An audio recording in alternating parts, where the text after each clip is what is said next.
جب ہم اسکول میں پڑھتے تھے، مدرسے میں پڑھتے تھے، تو جس بچے کا پتہ چل جاتا تھا نا یہ بیمار تھا، اسے مارنی پڑتی تھی۔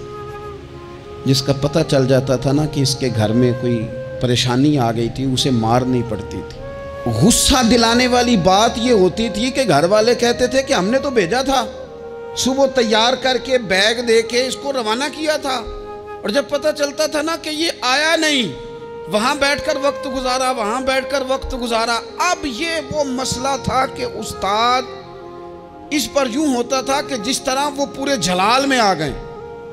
اس بات نے انہیں اتنا غصہ دلا، وہ تو بیٹھا رہا، جان بوجھ کے نہیں آیا۔ اس کو شدید مار پڑتی تھی۔ جب ہم بڑے ہوئے، کتاب و سنت کو دیکھا تو کچھ چیزیں عجیب سی سمجھ میں آئیں۔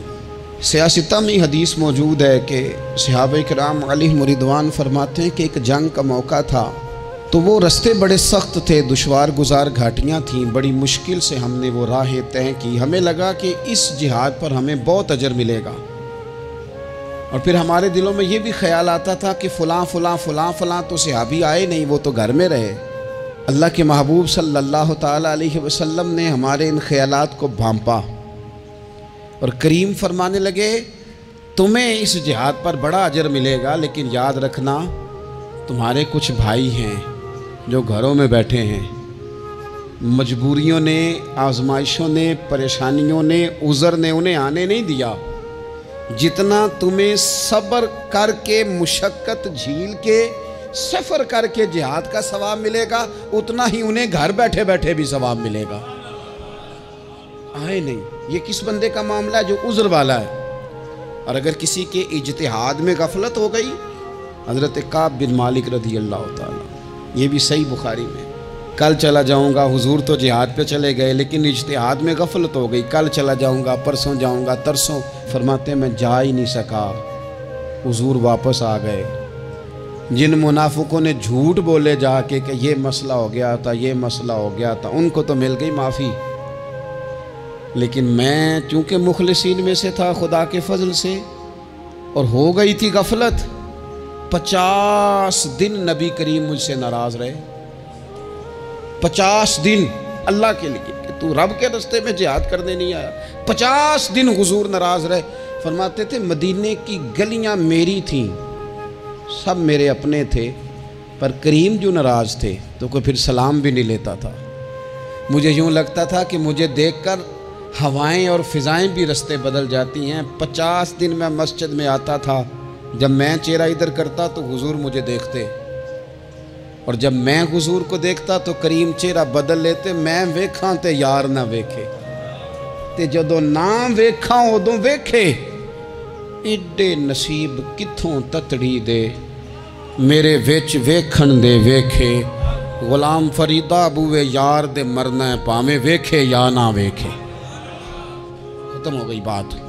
حضرت کعب بن مالک کہتے ہیں 50 دن کے بعد پھر رب کریم نے میری توبہ قبول کی، اور مدینے والے رسول نے اعلان فرمایا جو عذر کی وجہ سے نہیں جا سکے، مجبوری سے، انہیں گھر بیٹھے بیٹھے ثواب ہے، لیکن جن کے اجتہاد میں غفلت ہوئی، سمجھنے میں غفلت ہوئی، کل پرسوں ترسوں چلے جائیں گے، ان سے 50 دنوں کی ناراضگی ہے۔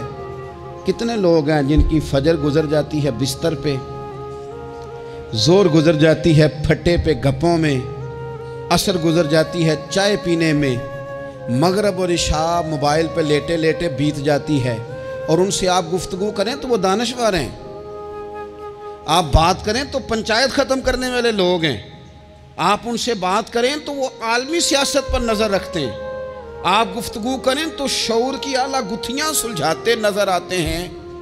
خدا مجھے ایسی خدائی نہ دے کہ اپنے سوا کچھ دکھائی نہ دے۔ یہ غفلتیں ہیں، یہ شورش ہے، یہ اپنے منہ سے خود میاں مٹھو بننا ہے۔ اس غفلت کو تھوڑا سا توڑا جائے، ورنہ زنگ لگ جاتا ہے صلاحیتوں کو۔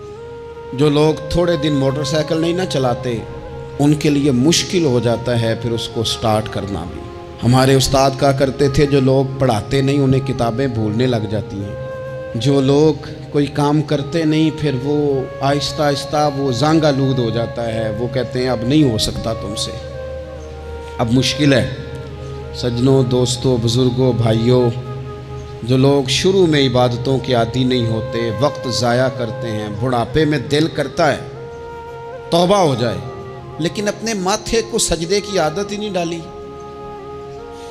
یہ جسم جھکنا اس کا عادی نہیں ہوا کہ رب کی بارگاہ میں جھکے، اس کا مزاج ہی نہیں تہجد پڑھنے کا، سارا کچھ ہو جاتا ہے۔ میں نے سیاست کرنے والے، پنچایت ختم کرنے والے، چودراہٹ کرنے والے، وزاداری رکھنے والے راتوں کو تہجد پڑھتے بھی دیکھے ہیں، میں نے قرآن پاک سے پیار کرتے دیکھے ہیں، میں گواہ ہوں بہت سارے لوگوں کا، یہ کام ہو جاتا ہے۔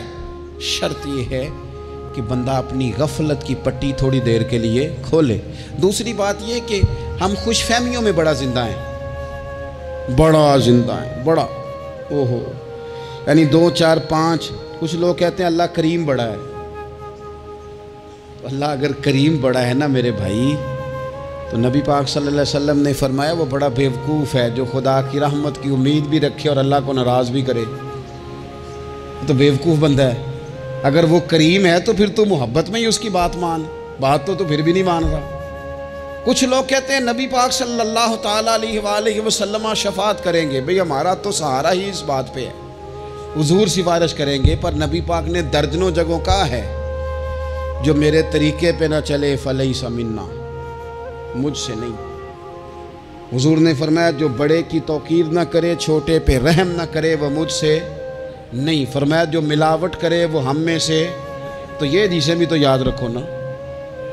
شفاعت کی بات انکار نہیں، حضور گناہگاروں کی ہی کریں گے، لیکن یہ حضور نے جو ہمیں اسباق پڑھائے یہ کس لیے پڑھائے؟ یہ بھی تو ہماری سمجھ کے لیے ہے نا۔ یہ ساری چیزیں ہم نے غفلت بنا کے اپنے اوپر اوڑھ لی، اور پھر سب سے بڑی بات یہ، جو لوگ جنت کے وارث اور مالک ہیں نا، کریم محبوب نے فرمایا یہ جو میری بیٹی فاطمہ ہے جنتی عورتوں کی سردار ہے، تو یہ تو جنت کی مالکہ اور وارثہ ہیں، وہ تو ساری رات ہی نماز پڑھتی تھی، تو سارا دن عبادت کرتی تھی، پاک سب سے زیادہ تو ان کو تھا، تو یہ تو 1 منٹ کے لیے مصلی سے جدا نہیں ہوئے۔ اور جنہوں نے صرف امید لگائی ہے، کوئی ان کے پاس ڈگری نہیں، وہ بن کے بیٹھ گئے ہیں، وہ کہتے ہیں جناب جنت، مطلب ہم جسے کہیں گے معاذ اللہ وہ ہو جائے گا، دوسرے کو جانے دیتے ہیں۔ اپنی زندگی میں خوش فہمیاں نہ لائیں، یہ غفلت پیدا کرتی ہیں۔